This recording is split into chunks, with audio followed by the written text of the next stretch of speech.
O Fórum de Justiça de São Paulo fervilhava com a natividade típica de uma segunda-feira. Homens e mulheres em ternos impecáveis cruzavam o saguão de mármore, carregando maletas e pastas repletas de processos.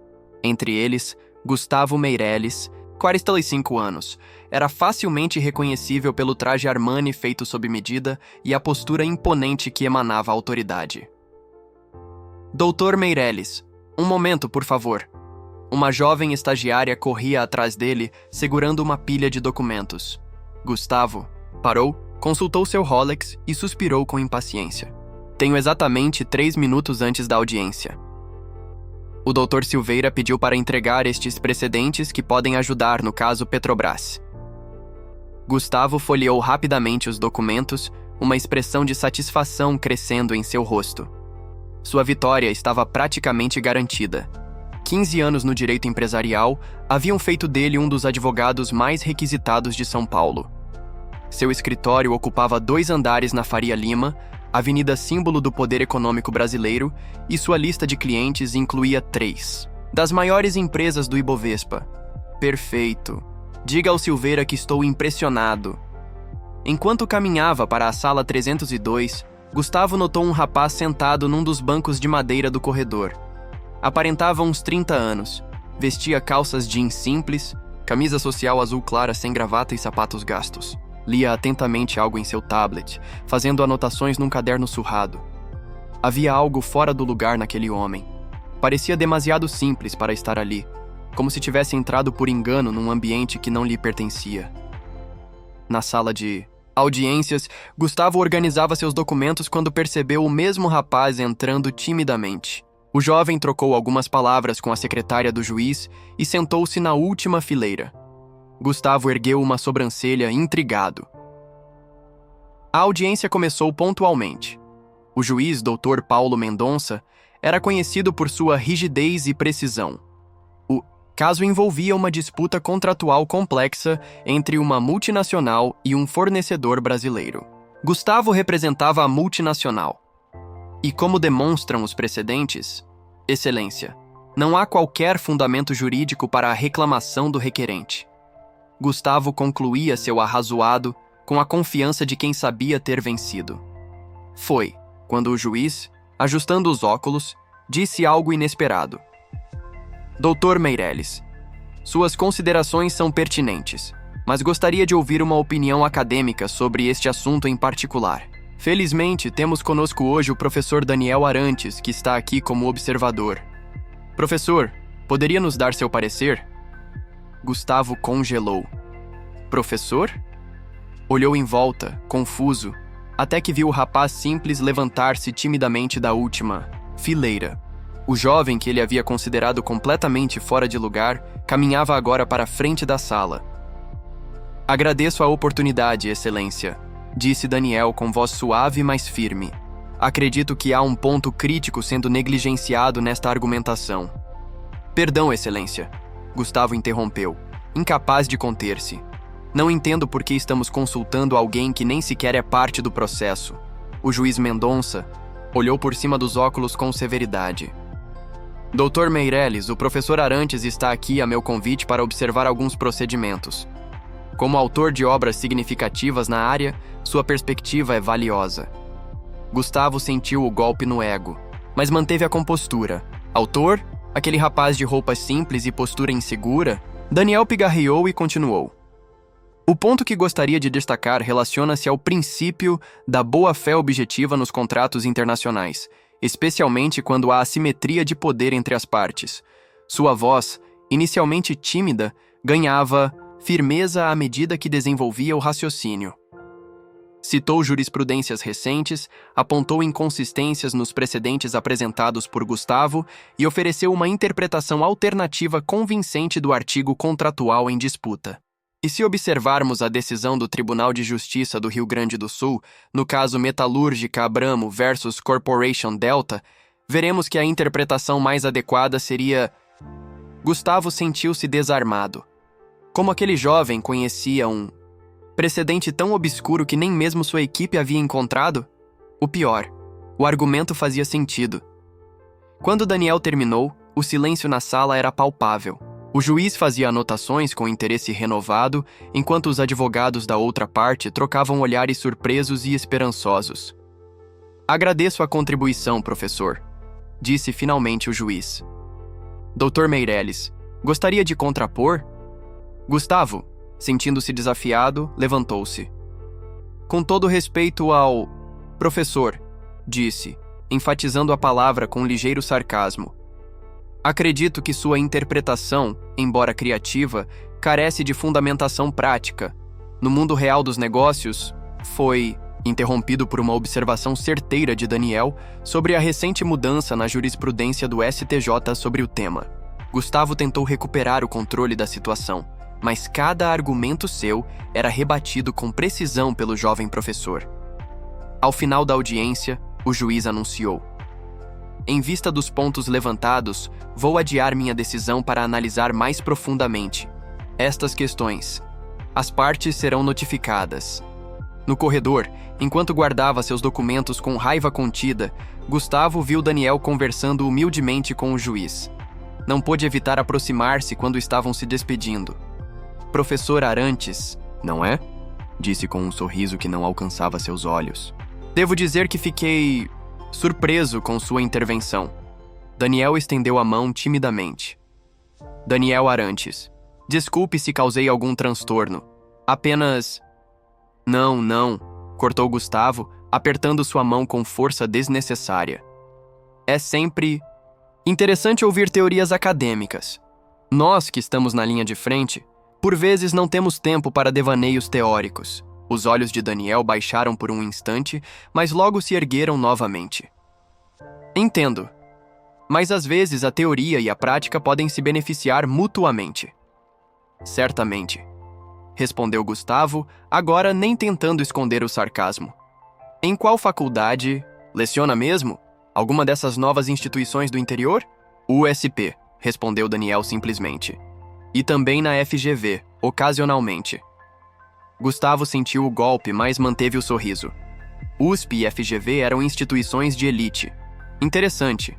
Nunca ouvi falar do seu trabalho. Não me surpreende, disse Daniel, agora com um leve sorriso. Muitos advogados práticos, como você colocou, não têm tempo para leituras mais profundas. Antes que Gustavo pudesse responder, o celular de Daniel tocou. Com licença, preciso atender. Sua editora está no aguardo, disse o juiz Mendonça ao se despedir. Editora? O estômago de Gustavo afundou enquanto via Daniel afastar-se pelo corredor.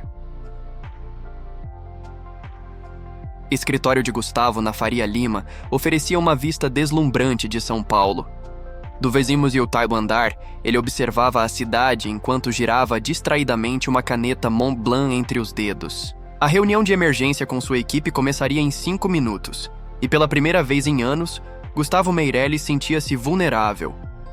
Doutor, trouxe os materiais que pediu, disse Marina, sua secretária, entrando na sala com uma pilha de livros e uma pasta de documentos impressos. Gustavo examinou o material com crescente desconforto. 5 livros de capa dura, todos com o nome de Daniel Arantes como autor. Princípios contratuais no direito empresarial brasileiro, contratos internacionais e a nova ordem econômica, hermenêutica jurídica aplicada, jurisprudência, comentada, direito empresarial e o mais recente, assimetria de poder nas relações contratuais. E estes são apenas os livros físicos, explicou Marina. Ele tem mais de 20 artigos publicados em revistas acadêmicas de primeira linha, 3 deles citados em decisões do STJ. E o currículo completo está na pasta. Gustavo folheou o primeiro livro, reconhecendo citações que Daniel havia feito durante a audiência. Eram seus próprios escritos. O prefácio do livro mais recente tinha sido escrito pelo ministro do STF Carlos Alberto Veiga, que tecia elogios rasgados ao brilhantismo inovador de Arantes. A porta abriu novamente e Ricardo Silveira, sócio júnior do escritório, entrou com expressão preocupada. Descobriu mais alguma coisa? Perguntou Gustavo, fechando o livro. Bastante, respondeu Ricardo, sentando-se. Daniel Arantes é mais influente do que imaginávamos. Discreto, quase nunca dá entrevistas, mas extremamente respeitado nos círculos. acadêmicos e judiciais. Formou-se primeiro da turma na USP, doutorado em Harvard com distinção máxima. Harvard? Gustavo sentiu a garganta apertar. Sim, e recusou ofertas de escritórios como o Pinheiro Neto e o Matos Filho. Preferiu se dedicar à academia e à pesquisa. Vive modestamente em um apartamento no Ipiranga. Por isso as roupas simples, murmurou Gustavo. Exato. Dizem que ele direciona boa parte dos rendimentos dos livros para uma fundação que oferece bolsas de estudo em direito para alunos de baixa renda. Gustavo levantou-se e caminhou até a janela. O céu de São Paulo estava excepcionalmente claro naquela tarde, permitindo ver o horizonte repleto de arranha-céus. E tem mais, continuou Ricardo, consultando suas anotações. Nosso caso, aparentemente, Arantes está escrevendo um novo livro sobre assimetrias contratuais, e o juiz Mendonça o convidou para acompanhar algumas audiências que exemplificam o tema. Estamos sendo usados como estudo de caso? Possivelmente. E há rumores de que ele está sendo considerado para uma posição de consultor em uma reforma legislativa sobre direito empresarial. Gustavo passou a mão pelo rosto tentando processar a informação. Daniel Arantes não era apenas um acadêmico, era uma força crescente que poderia impactar o futuro do direito empresarial brasileiro. Quais são nossas chances com o caso atual? Perguntou finalmente. Ricardo hesitou. Honestamente, depois da intervenção de Arantes, diria que no máximo 40%. Os precedentes que ele citou são sólidos, e sua interpretação faz sentido à luz das decisões recentes. Gustavo pegou o livro, Assimetria de Poder nas Relações Contratuais, e leu a contracapa.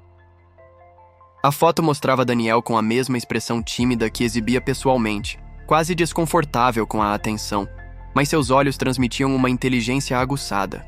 Precisamos de uma estratégia, disse Gustavo, mais para si mesmo que para Ricardo. Arantes pode ter o conhecimento teórico, mas nós temos a experiência prática. Deve haver um ângulo que não estamos vendo. A reunião começou com toda a equipe jurídica do caso. Enquanto discutiam alternativas, Gustavo não conseguia tirar da cabeça o olhar de Daniel quando o havia menosprezado no corredor. Não era raiva ou indignação como esperava, mas algo mais complexo, uma mistura de resignação e tristeza, como se aquela não fosse a primeira vez que era subestimado por sua aparência simples. Ao final da reunião, uma decisão havia sido tomada. Eles precisavam de Daniel Arantes, não como adversário, mas como consultor.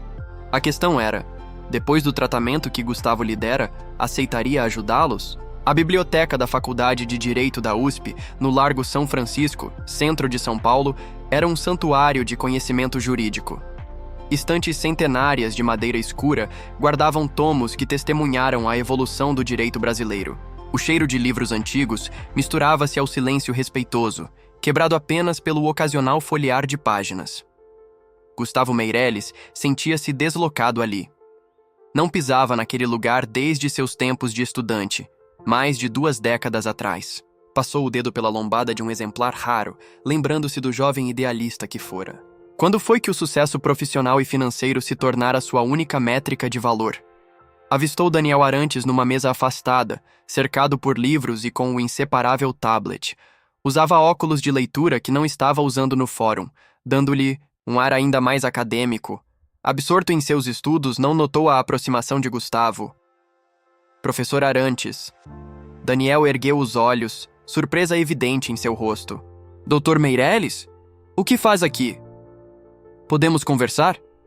Gustavo indicou a cadeira vazia à frente. Daniel hesitou por um momento.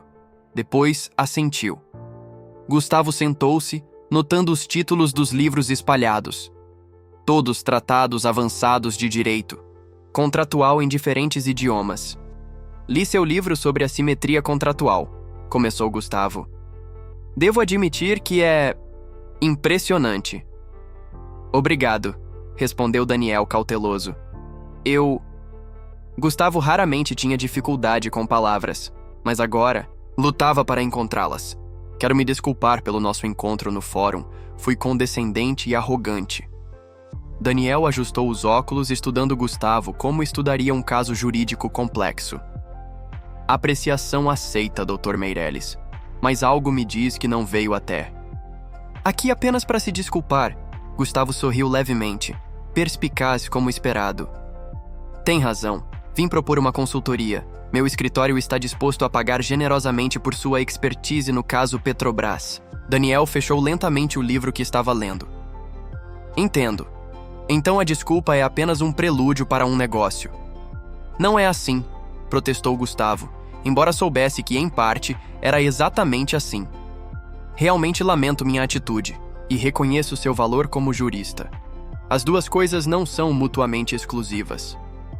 Um silêncio pesado instalou-se entre eles. Ao fundo, um estudante deixou cair um livro, o som reverberando pela biblioteca como um tiro. Dr. Meirelles, disse finalmente Daniel. Há algo que aprendi em Harvard que não está nos livros. Sabe o que é? Gustavo esperou. Que o conhecimento, sem propósito moral, é vazio. Que o direito sem justiça é apenas um jogo de poder.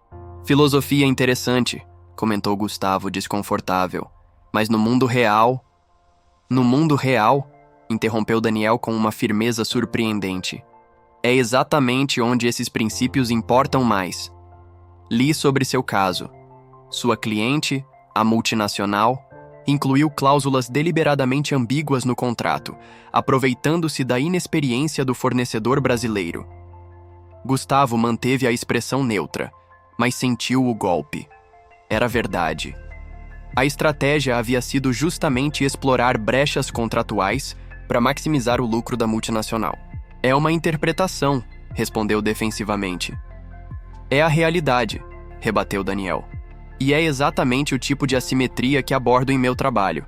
Daniel começou a reunir seus livros, um sinal claro de que a conversa estava terminando. Sinto muito, Dr. Meirelles, mas não posso aceitar sua proposta.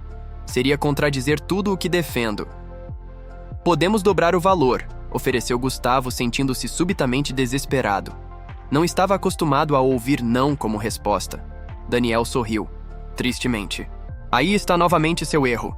Presumir que tudo e todos têm um preço. Levantou-se, a mochila surrada contrastando com o valor incalculável do conhecimento que carregava. Para responder sua pergunta não formulada, não. Não guardo ressentimentos pelo seu comportamento no fórum.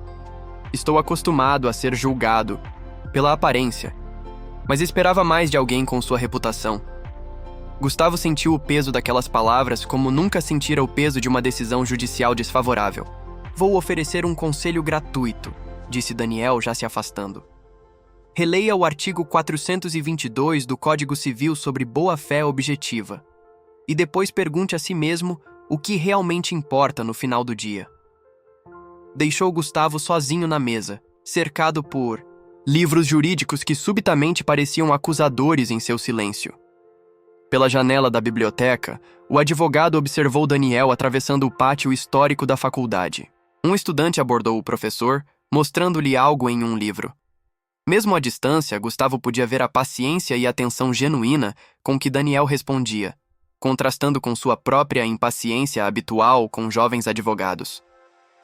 A viagem, de volta ao escritório na Faria Lima, foi um turbilhão de pensamentos contraditórios. O trânsito caótico de São Paulo, normalmente motivo de irritação, hoje apenas refletia seu estado mental. O orgulho ferido competia com uma admiração relutante e, mais perturbador, uma incômoda autocrítica que não sentia há anos. A chuva caía incessante sobre São Paulo aquela noite, criando rios nas ruas inclinadas e transformando o trânsito num caos ainda maior. Do alto de seu apartamento na Vila Nova Conceição, Gustavo observava as luzes da cidade distorcidas pelas gotas na janela. Em suas mãos, o exemplar de Assimetria de Poder nas Relações Contratuais, de Daniel Arantes, com dezenas de marcadores coloridos indicando passagens relevantes. Havia passado a tarde inteira lendo o livro, inicialmente como estratégia para o caso, mas gradualmente absorvido pelas ideias ali apresentadas. Daniel escrevia com clareza e paixão sobre como o direito poderia ser um instrumento de equilíbrio social, não apenas um mecanismo para proteger os já privilegiados. Seu celular tocou. Era Helena, sua ex-esposa. Marina me ligou, disse ela, sem preâmbulos. Disse que você cancelou todas as reuniões e se fechou no escritório o dia todo. Aconteceu alguma coisa? Mesmo após 5 anos de divórcio, Helena ainda o conhecia melhor que qualquer pessoa. Estou bem, respondeu automaticamente. Só precisava estudar um caso complicado. Gustavo, a voz dela suavizou. Conheço esse tom. É o mesmo de quando perdeu aquele caso para o Ministério Público em 2018. O que está acontecendo realmente? Ele suspirou, esfregando os olhos cansados. Conheci alguém que me fez questionar algumas coisas. Uma mulher? Perguntou Helena, surpresa. Não, riu Gustavo amargamente. Um professor de direito, jovem, brilhante e com uma integridade que faz a minha parecer questionável. Seguiu-se um silêncio do outro lado da linha. Helena? Estou surpresa, admitiu ela. Faz muito tempo que não ouço você questionar seus métodos. Talvez seja bom? Ou talvez seja uma crise de meia-idade, rebateu ele, tentando recuperar o humor habitual. Lembra o que eu sempre dizia? Que o Gustavo que conheci na faculdade não se reconheceria no homem que se tornou? A pergunta atingiu-o com força. Inesperada. Aquele comentário havia contribuído para o fim do casamento, sua dedicação obsessiva ao sucesso profissional, o afastamento gradual de valores que antes considerava essenciais. Vou desligar, disse Helena suavemente. Mas, Gustavo, estou orgulhosa de você por estar refletindo. Após a ligação, Gustavo voltou ao livro de Daniel, agora com outra perspectiva. Não estava apenas estudando um adversário, mas reexaminando sua própria trajetória. Na manhã seguinte, ainda com a mente inquieta, Gustavo fez algo inusitado. Dirigiu até o Ipiranga, bairro tradicional de classe média em São Paulo. Segundo Ricardo, Daniel morava ali, num prédio sem luxos próximo ao Museu do Ipiranga. Não planejava abordá-lo. Seria inapropriado e provavelmente contraproducente. Queria apenas entender melhor que tipo de homem escolhia viver modestamente quando poderia estar ganhando milhões em grandes escritórios. Estacionou o BMW na rua arborizada e observou o entorno. Crianças caminhavam para a escola acompanhadas. Dos pais, idosos conversavam nas padarias. Trabalhadores apressados corriam para o metrô. A vida real que Gustavo raramente testemunhava em sua bolha de privilégios. E então, o viu. Daniel saía do prédio carregando sua mochila surrada, vestindo calças jeans e uma camiseta simples do Museu do Ipiranga. Cumprimentou o porteiro pelo nome, parou para ajudar uma senhora com suas compras e seguiu a pé em direção à estação de metrô. Gustavo poderia facilmente tê-lo alcançado, oferecido carona, tentado novamente convencê-lo. Mas algo o impediu. Havia uma dignidade na simplicidade de Daniel que o fascinava e intimidava simultaneamente. Seu celular tocou. Era Ricardo. Onde você está? A equipe está toda reunida para a estratégia do caso Petrobras. Tive um compromisso, mentiu Gustavo. Estou voltando para o escritório. Descobrimos algo interessante, continuou Ricardo. O juiz Mendonça está considerando chamar o professor Arantes como amicus curiae no nosso caso. Amicus curiae? Repetiu Gustavo surpreso. Esta figura jurídica permitia que especialistas oferecessem pareceres em casos complexos. Isso muda tudo. Exatamente. Se ele aceitar, sua opinião terá peso formal. E pela reação do juiz na audiência...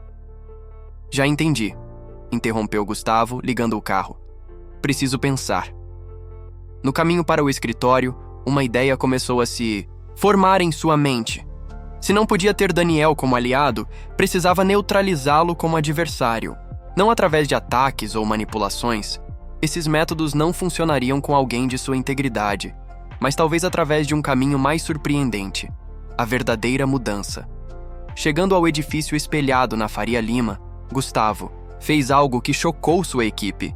Pediu que todos os documentos do caso fossem revisados não apenas pelo viés legal, mas ético. Quero saber exatamente onde estamos explorando assimetrias injustas, instruiu a equipe atônita. E quero opções para um acordo que seja genuinamente equilibrado. Mas isso vai contra as instruções do cliente, protestou um dos advogados. Então precisaremos convencer o cliente, respondeu Gustavo com uma determinação que não sentia há anos. Vamos mostrar que uma solução ética pode ser também a mais inteligente a longo prazo. A Livraria Cultura do Shopping Iguatemi era um refúgio para amantes de livros em meio ao templo de consumo de luxo. Entre prateleiras cuidadosamente organizadas e o aroma de café recém-preparado, acontecia o lançamento do novo livro de Paulo Coelho. O local estava lotado de admiradores do escritor e jornalistas. Gustavo não era fã de Paulo Coelho. Estava ali acompanhando sua filha Luísa, de 17 anos, que visitava o pai no fim de semana. A adolescente, fascinada pela espiritualidade do autor, praticamente implorara para ir ao evento. Como pai que tentava compensar sua frequente ausência, com agrados materiais, Gustavo não conseguira recusar. "Pai, vou para a fila de autógrafos", disse Luísa entusiasmada após a palestra. "Fica esperando aqui, tá?" Assentindo, Gustavo dirigiu-se à seção jurídica, mais por hábito que por interesse. Foi quando notou Daniel Arantes numa poltrona confortável, absorto na leitura de um romance. Vestia uma camiseta do Jazz Festival de São Paulo e tinha, ao lado, uma sacola com outros livros. Nenhum de direito, notou Gustavo. Hesitou. Seu último encontro na biblioteca da USP havia terminado de forma desconfortável, mas algo naquela cena, Daniel relaxado, fora de seu elemento profissional, despertou sua curiosidade. Antes que pudesse reconsiderar, aproximou-se. "Um amor para recordar?", comentou, olhando a capa do livro. "Não imaginei que gostasse de romances." Daniel levantou os olhos, surpresa rapidamente substituída por um sorriso educado. "Dr. Meirelles, está me seguindo?" "Coincidência", garantiu Gustavo. "Minha filha é fã do Paulo Coelho." Daniel fechou o livro. "Nicholas Sparks é meu guilty pleasure", admitiu, indicando o romance. "Todo mundo precisa de escapismo de vez em quando." Um momento de silêncio desconfortável se instalou. Gustavo percebeu que não tinha planejado o que dizer após a abordagem inicial.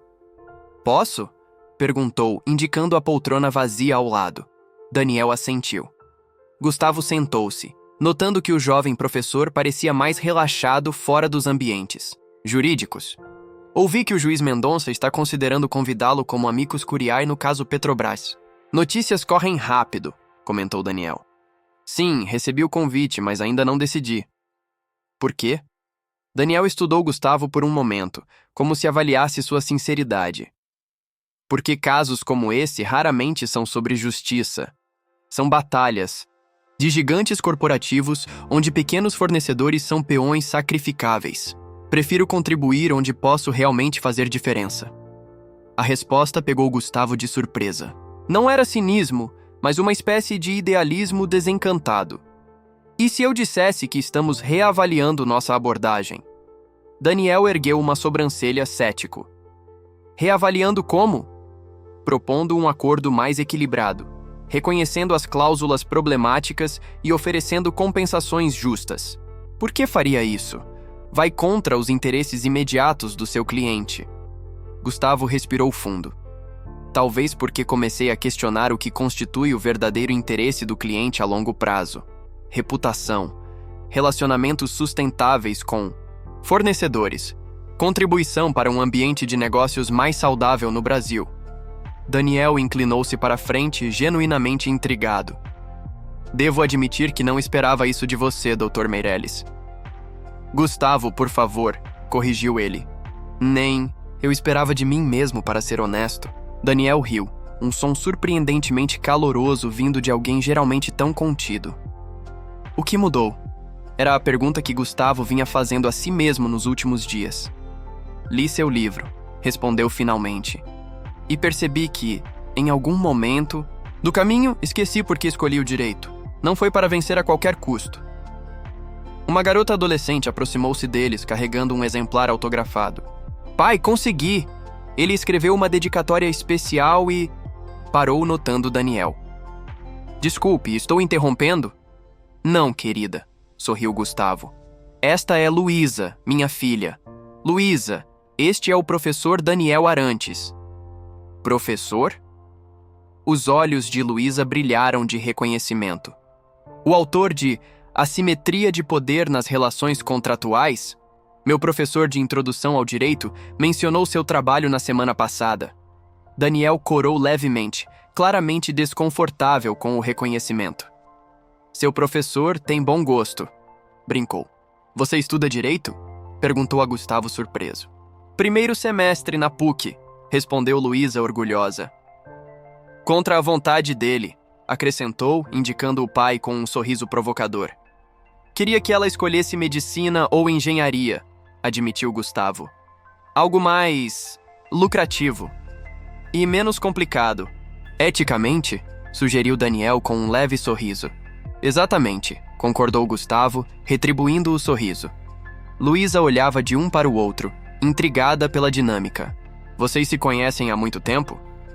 Recentemente, respondeu Gustavo, e em circunstâncias interessantes. O professor Arantes me deu uma lição valiosa, acrescentou, trocando um olhar significativo com Daniel. Não foi minha intenção, disse Daniel. Nem tudo que aprendemos vem de lições intencionais, rebateu Gustavo. Luísa, percebendo a complexidade da situação, anunciou que iria olhar alguns livros na sessão de filosofia. Quando ela se afastou, Daniel comentou. Ela parece uma jovem brilhante. É, teimosa e idealista como a mãe. Gustavo observou sua filha com um misto de orgulho e preocupação. Temo que o mundo do direito a decepcione. Ou talvez ela ajude a mudá-lo para melhor, sugeriu Daniel. Gustavo considerou a ideia. Talvez. Um silêncio confortável se estabeleceu.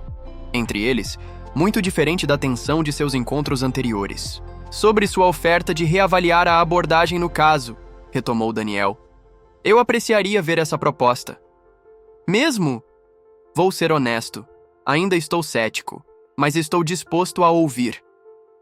Gustavo sentiu uma espécie de vitória, não como as que costumava celebrar nos tribunais, mas algo mais significativo. O que acha de discutirmos isso em um ambiente mais apropriado? Há um café aqui perto com excelentes pães de queijo. Daniel hesitou, consultando seu relógio. Tenho uma aula em 2 horas, mas... Tempo suficiente, garantiu Gustavo, enquanto caminhavam para o café, com Luísa agora absorta em seus próprios livros na livraria. Gustavo percebeu que há muito tempo não sentia aquela sensação.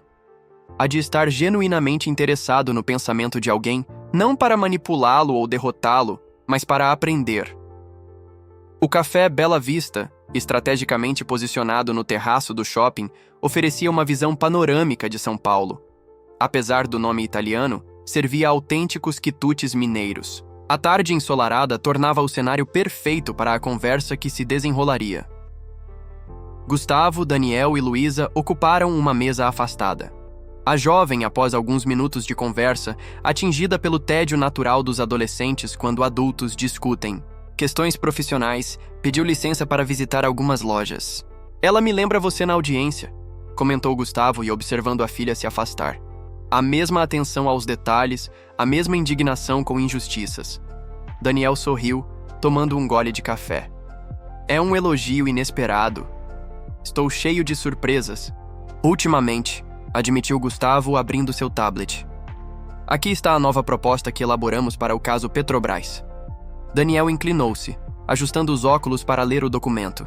À medida que avançava, suas sobrancelhas se erguiam em expressões alternadas de surpresa e aprovação. Isso é substancialmente diferente, comentou finalmente. Estão realmente dispostos a reconhecer a invalidade das cláusulas 18 e 22? Sim, e a oferecer compensação pelos danos já causados. O que seu cliente achou disso? Gustavo deu um sorriso irônico. Inicialmente, ameaçou demitir o escritório. E depois? Depois explicamos como um litígio prolongado, especialmente com a possibilidade de jurisprudência desfavorável, poderia afetar todos os contratos similares que mantém no Brasil. Sem mencionar o risco reputacional. Daniel devolveu o tablet claramente impressionado. Devo dizer que estou surpreso, positivamente surpreso. Significa que aceitaria participar como amicus curiae, apoiando um acordo nestes termos? Apoiaria o acordo porque ele é justo, não por quem o propõe, respondeu Daniel com sinceridade. Fez uma pausa estudando Gustavo. O que realmente aconteceu? Essa mudança de abordagem parece radical. Gustavo respirou fundo, organizando seus pensamentos. As últimas semanas haviam provocado uma reavaliação profunda que ele mesmo ainda processava. Você me fez lembrar de algo que perdi ao longo do caminho, começou. Quando escolhi direito, não foi para me tornar rico ou poderoso. Foi porque acreditava genuinamente no poder das leis como instrumento de justiça. Daniel escutava atentamente, sem interromper. Em algum momento, o sucesso se tornou viciante. Cada vitória, cada novo cliente de alto perfil, cada aumento no faturamento. Era como um jogo em que eu estava determinado a ser o melhor. E, gradualmente, o objetivo original ficou em segundo plano. É uma história comum, comentou Daniel suavemente. Não apenas no direito. Quando você me desafiou na audiência, fiquei furioso. Não apenas pelo golpe no ego, mas porque, em algum nível, reconheci a verdade nas suas palavras. E isso doía mais que qualquer derrota. Um garçom trouxe mais café e pães de queijo. Gustavo agradeceu, ganhando tempo para organizar o turbilhão de emoções que esta conversa despertava. Luísa decidiu cursar direito contra minha vontade. Continuou. Temia que ela enfrentasse as mesmas tentações, as mesmas armadilhas, mas talvez o problema não fosse o campo, mas como eu escolhi navegá-lo. O direito é apenas uma ferramenta, disse Daniel. Como qualquer ferramenta, pode construir ou destruir, dependendo das mãos que a manejam. Exato. E quando li seu livro, especialmente o capítulo sobre responsabilidade profissional, algo clicou. Vi-me através dos olhos da minha filha, através dos seus olhos, e não gostei do que vi. Daniel sorriu com empatia. Autoconhecimento é sempre o passo mais difícil. Muitos jamais o dão. Não sei se esta conversão é permanente, admitiu Gustavo com honestidade crua. Velhos hábitos são persistentes, mas sei que não posso mais praticar o direito da mesma forma. Um momento de silêncio se estabeleceu entre eles, não incômodo, mas contemplativo. Lá embaixo, São Paulo continuava seu ritmo frenético, indiferente às epifanias pessoais que ocorriam naquele terraço. Sabe o que é irônico? Disse finalmente Gustavo. Essa nova abordagem já está atraindo outros tipos de clientes. Empresas que valorizam práticas éticas, negócios sustentáveis. Aparentemente há um mercado crescente para a advocacia com consciência social. Não me surpreende, respondeu Daniel. O mundo está mudando. O velho modelo de negócios predatório está sendo cada vez mais questionado. Então talvez eu não precise escolher entre sucesso e integridade. Nunca foi uma escolha real, disse Daniel. A verdadeira questão é como definimos sucesso. Luísa retornou, carregando sacolas de compras e um sorriso culpado. Gustavo apenas balançou a cabeça com um sorriso indulgente. Perdi alguma coisa importante? Perguntou ela sentando-se. Apenas seu pai e eu descobrindo que talvez não sejamos tão diferentes quanto pensávamos, respondeu Daniel. Professor Arantes, disse Gustavo subitamente decidido. Gostaria de fazer-lhe um convite. Nosso escritório está organizando um seminário sobre ética empresarial para nossos clientes no próximo mês. Seria uma honra tê-lo como palestrante principal. Daniel hesitou, claramente surpreso. É um convite sincero, garantiu Gustavo. Sem agendas ocultas. Nesse caso, aceito, respondeu Daniel com um sorriso. Mas com uma condição. Qual? Que você também apresente. Sua jornada recente seria valiosa para os participantes. Foi a vez de Gustavo hesitar. Expor sua transformação pessoal publicamente exigiria uma vulnerabilidade à qual não estava acostumado. Fechado, respondeu finalmente, estendendo a mão. Enquanto apertavam as mãos, para selar o acordo, Luísa observava a cena com curiosidade e um certo orgulho. Havia algo em seu pai que não via há muito tempo. Uma autenticidade que lembrava o homem que conhecera na infância, antes que o sucesso e as ambições o transformassem. O escritório de Gustavo na Faria Lima passava por uma transformação sutil, mas significativa. As paredes, antes decoradas exclusivamente com diplomas e prêmios, agora exibiam também fotografias de projetos sociais apoiados pela nova iniciativa de responsabilidade corporativa do escritório. A biblioteca, um tesouro precioso de literatura jurídica, havia sido ampliada para incluir obras sobre ética empresarial e sustentabilidade. Em sua mesa, uma foto recente mostrava Gustavo e Luísa em trabalho voluntário numa comunidade carente, da Zona Leste. Projeto que inicialmente aceitara apenas para agradar a filha, mas que acabara tornando-se um compromisso real. Ricardo entrou na sala, carregando pastas e uma expressão que misturava admiração e preocupação. Os preparativos para o seminário estão quase concluídos, informou. 60 confirmações até agora, incluindo representantes de 4 das maiores empresas do país. E o caso Petrobras? Acordo aprovado pelo juiz Mendonça esta manhã. O parecer do professor Arantes foi fundamental. Ricardo hesitou antes de continuar. Gustavo, preciso perguntar, esta nova direção do escritório é permanente? Gustavo recostou-se na cadeira, considerando a questão com a seriedade que merecia. Sim, Ricardo. Não é uma fase nem uma estratégia de marketing. É uma correção de rumo necessária. Alguns dos sócios estão preocupados com o impacto financeiro, admitiu Ricardo. Especialmente depois que declinamos representar a mineradora Continental. A Continental tem um histórico de violações ambientais graves. Não poderíamos representá-los eticamente. Concordo, apressou-se Ricardo a dizer. Só estou transmitindo as preocupações. Os números do último trimestre já respondem a essas preocupações, observou Gustavo. Perdemos alguns clientes, mas ganhamos outros. A receita manteve-se estável e as perspectivas são promissoras. Fez uma pausa, escolhendo cuidadosamente as próximas palavras. Mas mesmo que não fossem, esta seria a decisão correta. Ricardo assentiu, um novo respeito visível em seu olhar. Mesmo sendo 20 anos mais jovem que Gustavo, havia trabalhado tempo suficiente no mundo corporativo para reconhecer a raridade de uma transformação genuína. Aliás, acrescentou Gustavo, vou precisar que você assuma a liderança do caso Automotiva Global. Tenho um compromisso na USP hoje. Na USP? Perguntou Ricardo, surpreso. Vou assistir a uma aula do professor Arantes, como ouvinte. Mais tarde, naquele dia, sentado discretamente no fundo de um anfiteatro da tradicional faculdade, Gustavo observava Daniel conduzir uma aula para alunos do 3º ano. O tema: Responsabilidade social na prática jurídica e empresarial. Era impressionante ver o jovem professor em seu elemento. A timidez que caracterizava suas interações sociais desaparecia completamente quando ensinava.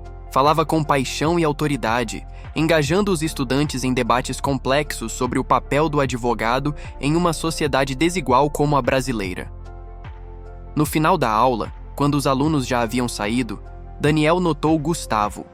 Um advogado da Faria, Lima no Largo São Francisco? Brincou, aproximando-se.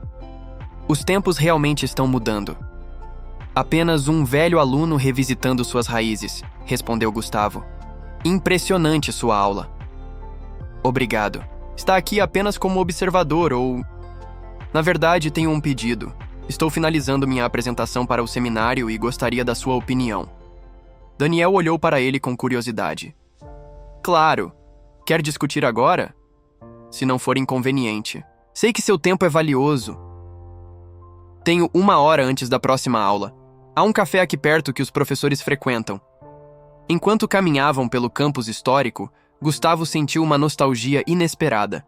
Havia sido aluno ali há décadas, caminhando por estes mesmos corredores com sonhos e ideais que gradualmente se perderam sob o peso das ambições profissionais.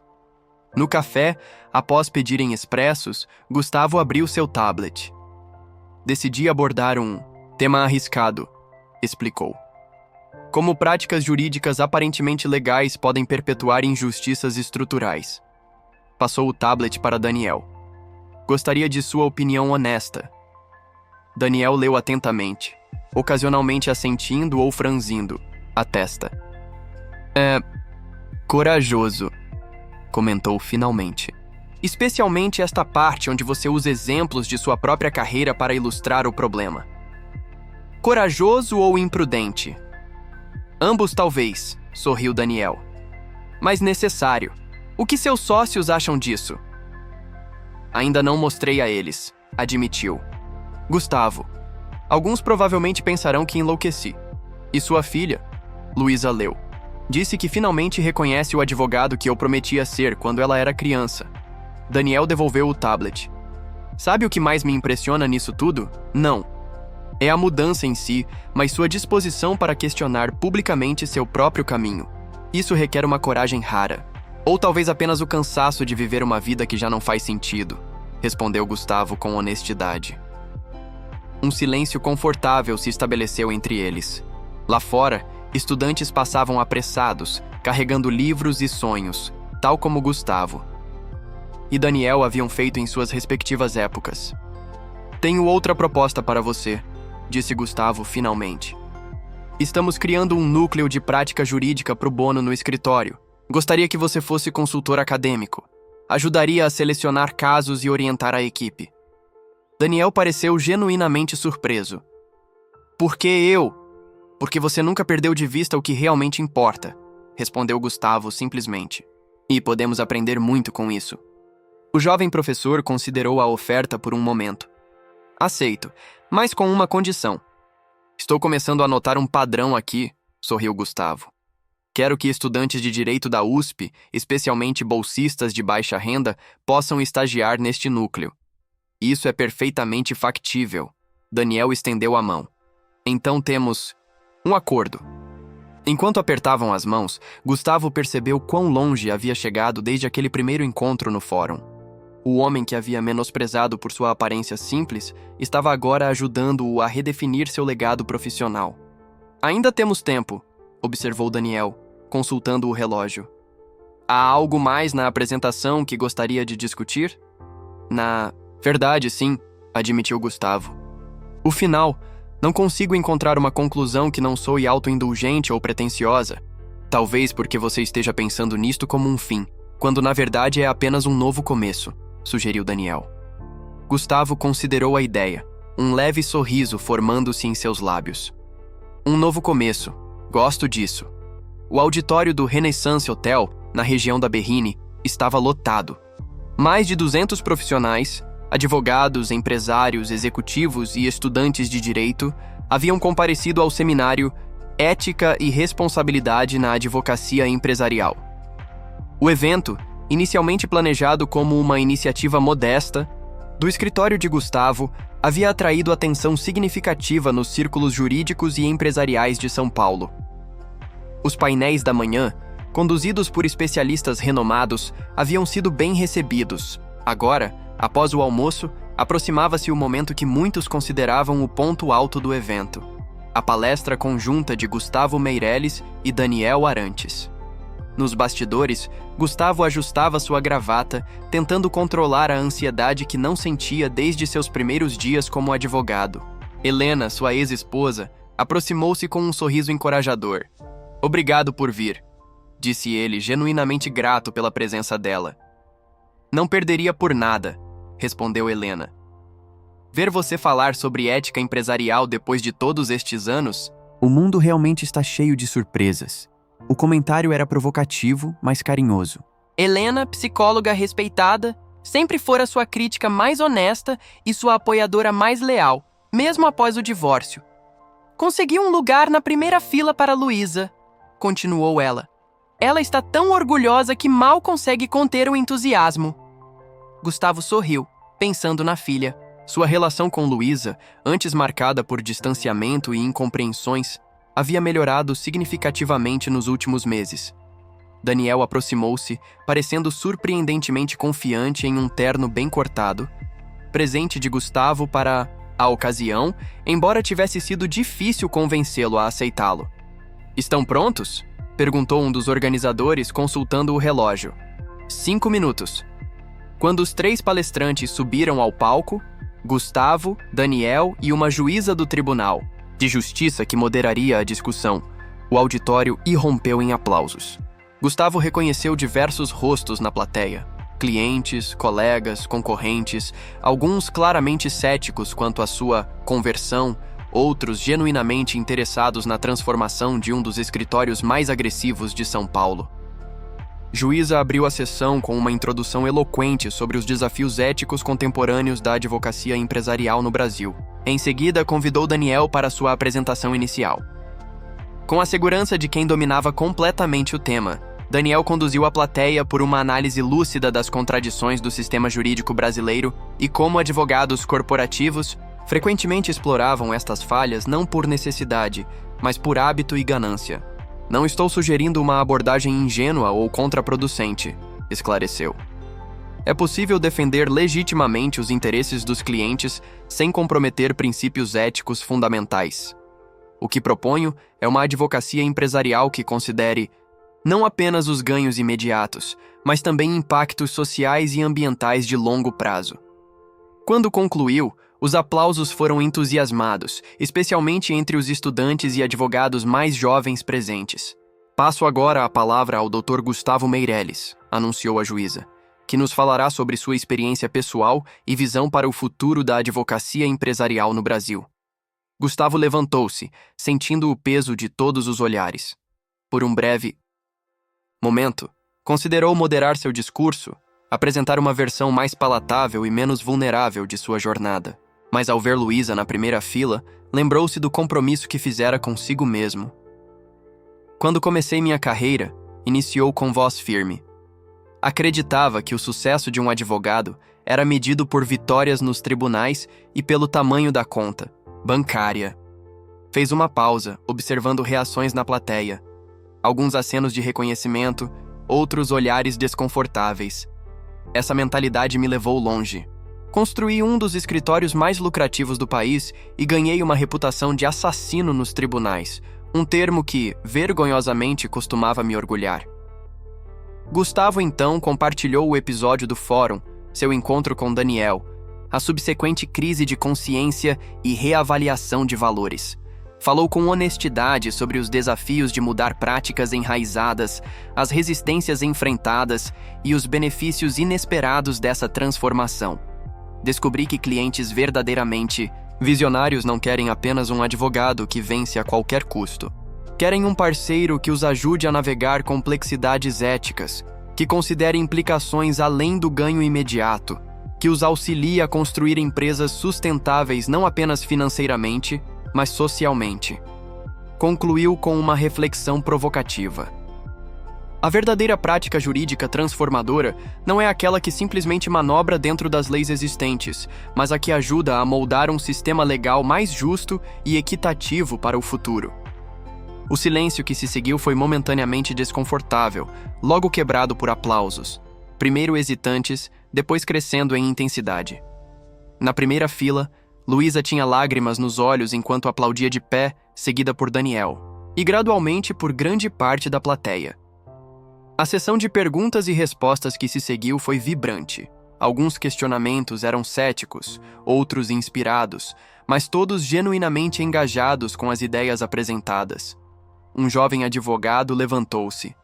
Dr. Meirelles, sua transformação é admirável, mas também conveniente agora que já construiu sua carreira e fortuna.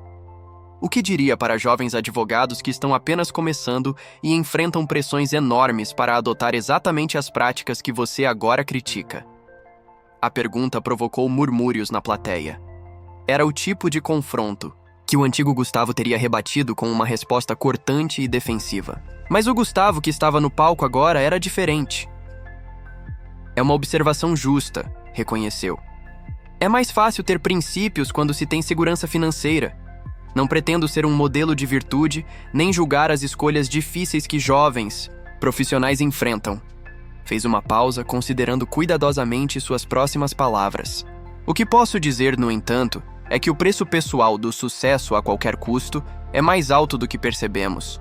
Perdi conexões importantes, sacrifiquei relacionamentos, comprometi valores que eram fundamentais para minha identidade.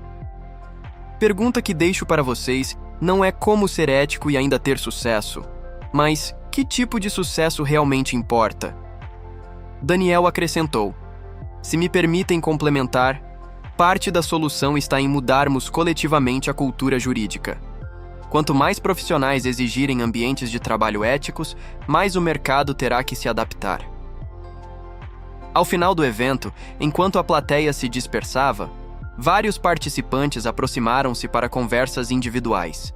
Alguns queriam aprofundar questões específicas, outros simplesmente compartilhar suas próprias experiências. Um homem mais velho, que Gustavo reconheceu como um juiz aposentado do Tribunal Superior do Trabalho, esperou pacientemente sua vez. Dr. Meirelles, disse ele quando finalmente se aproximou. Enfrentamos um ao outro em diversos casos difíceis ao longo dos anos. Lembro-me bem, ministro Carvalho, respondeu Gustavo.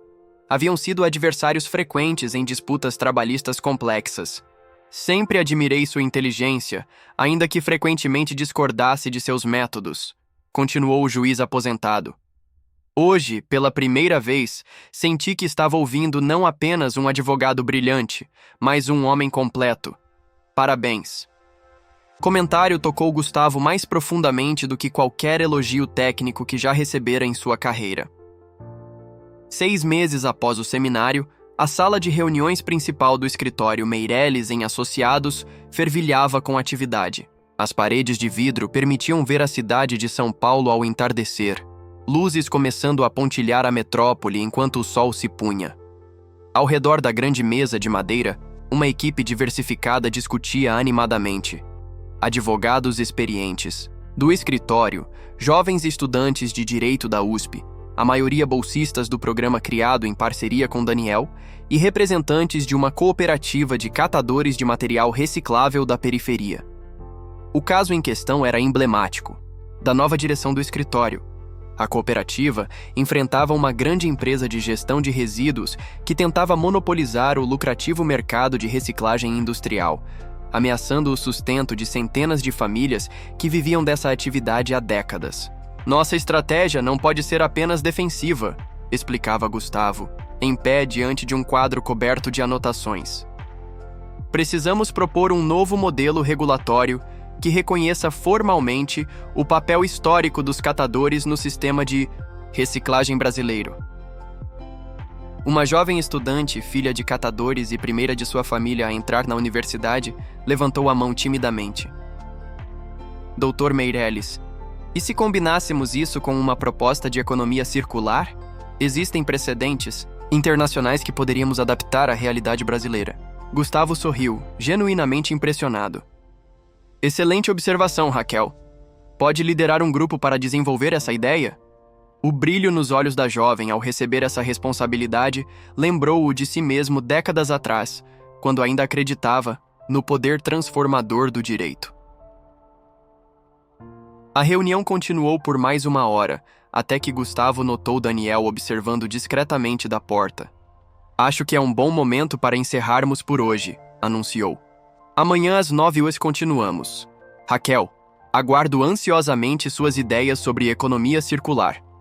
Enquanto a sala se esvaziava, Daniel aproximou-se claramente impressionado.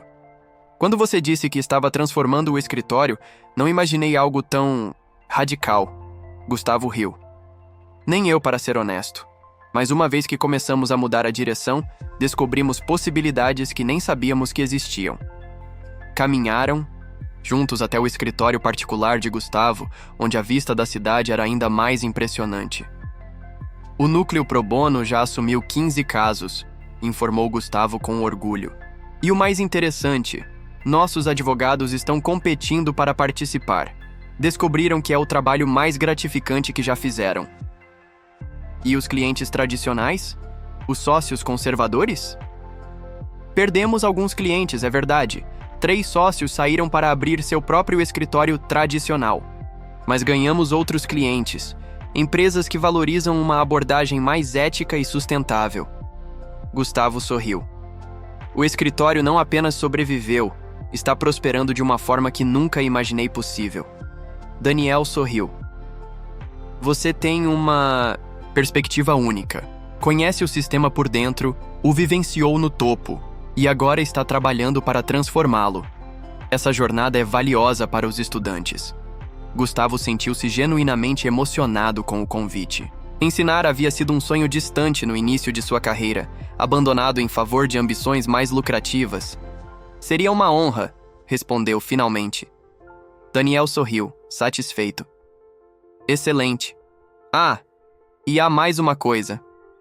Tirou do bolso um pequeno livro. Acabou de sair da gráfica. Gustavo pegou o volume. Era o novo livro de Daniel, Direito como Instrumento de Justiça Social. Abriu na página de dedicatória e leu com surpresa. A Gustavo Meirelles, cuja coragem para mudar inspirou este trabalho. Eu? Perguntou genuinamente surpreso. Você estava estudando esses temas muito antes de nos conhecermos. Sim, mas você me mostrou algo que eu não esperava. Que a mudança real é possível mesmo dentro do sistema estabelecido. Isso me deu uma nova perspectiva, mais esperançosa. Antes que Gustavo pudesse responder, seu celular tocou. Era Luísa. Pai, você não vai acreditar. Fui aceita no programa de estágio da Defensoria Pública. Isso é maravilhoso, querida. Vamos comemorar no jantar. Quando desligou, encontrou Daniel sorrindo. Boas notícias? Minha filha conseguiu um estágio na Defensoria Pública. Completamente diferente do caminho que planejei para ela, mas agora não poderia estar mais orgulhoso. O círculo se completa, observou Daniel. Caminharam juntos até o elevador. Dois homens de gerações e origens diferentes unidos por uma visão compartilhada de como o direito poderia e deveria funcionar. Sabe? Disse Gustavo enquanto esperavam. Quando nos encontramos pela primeira vez no fórum, jamais imaginei que aquele momento mudaria completamente o rumo da minha vida. As melhores lições frequentemente vêm das fontes mais inesperadas, respondeu Daniel. E dos erros mais constrangedores, completou Gustavo com um sorriso. O elevador chegou, mas Gustavo hesitou antes de entrar. Daniel, tenho uma ideia para um livro. Uma colaboração entre um acadêmico e um advogado prático, sobre como transformar escritórios tradicionais em agentes de mudança social. Interessante, respondeu Daniel, genuinamente intrigado. Muito interessante. Enquanto desciam para o térreo, ambos contemplavam silenciosamente os novos horizontes que se abriam. Lá fora, São Paulo continuava seu ritmo frenético, cidade de contrastes extremos, desigualdades profundas, mas também de possibilidades, infinitas para aqueles dispostos a imaginar e trabalhar por um futuro diferente. E tudo começara com um advogado que desprezara um jovem tímido no fórum, sem saber que ele era autor de livros jurídicos.